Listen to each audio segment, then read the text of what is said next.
In 2007, 12 years after O.J. Simpson was acquitted of double murder, he tried to cash in on his notoriety. He put out a book offering his hypothetical account of the murders called If I Did It, Confessions of the Killer.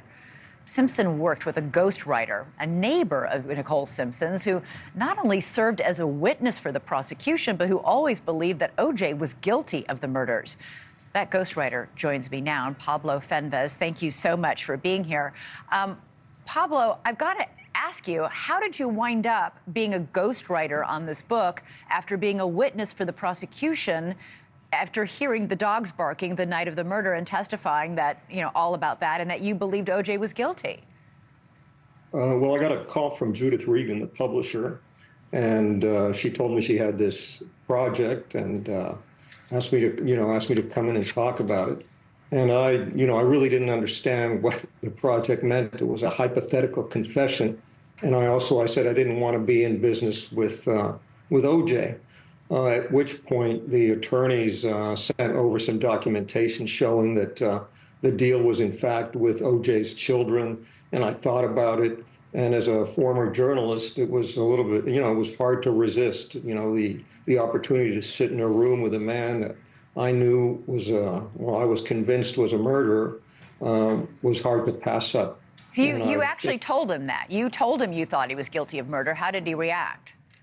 Well, there was one point where he said, we'd spent a few days together by this point, and he said, now that you know me a little better and maybe even like me a little bit, do you still think I'm guilty? And I said, O.J., I'm sorry. I thought you were guilty when I flew down here, and I still think you're guilty. And he exploded, and he cursed me out and stuff. And then he started laughing.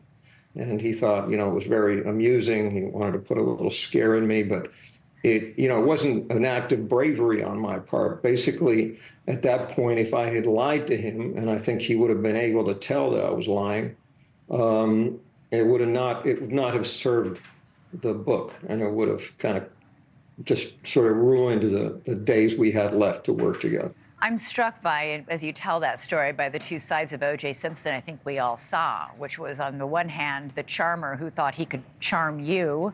Now that we know each other, you probably maybe even like each other, what do you think? Do you think I did it? And then on the other hand, the explosive anger when you said, yeah, I think you did. Right. Well, one of the things that was never, some people know that this is what happened, but when the Goldmans went on national television and they basically decried this horrible project, and eventually Rupert Murdoch got tired of hearing it, and he killed the book and the scheduled interview. And at that point, I thought it was over, and, to me, it was not a great loss. And 2 weeks later, I get a call from a book agent in San Francisco, and she says the Goldmans now have the rights to the book. Mm-hmm. Under the civil settlement, the court decided to award them the book since it has some financial value. So the Goldmans asked me, after killing the book, if I would be good enough to write a prologue for the book to put everything into perspective and help them get it published. So I did what they asked. I felt terrible about their loss, and I just did what they asked, and the book ended up on the New York Times bestseller list. It ended up on the bestseller list. The cover has the word "if" in tiny letters, and "I did it" in huge letters. So the Goldmans, in the end, I feel like got a little bit of the last word there. You've said you thought that O.J. murdered Nicole not once but twice. What did you mean by that? Well, he murdered her in down the alley, and then in the course of writing the book, it was amazing. When we started out, he talked about this wonderful young woman he met. She was a waitress in a Beverly Hills coffee shop, and it was a wonderful love story, and he couldn't say enough nice things about her.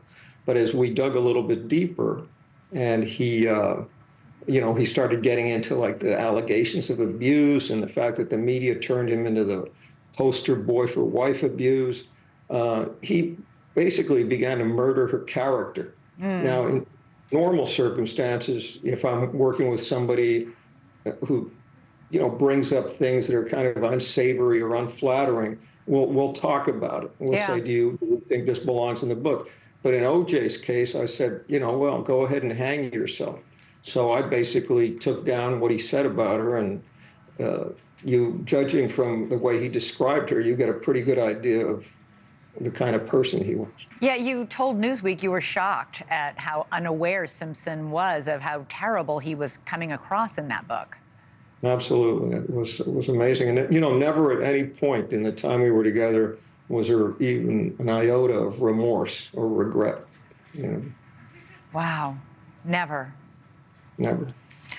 Pablo Fenjves, great to talk to you. Really appreciate your insight. Thanks so much for watching. Go to joinnn.com to find NewsNation on your television provider. And don't forget to click the red subscribe button below to get more of NewsNation's fact-driven, unbiased coverage.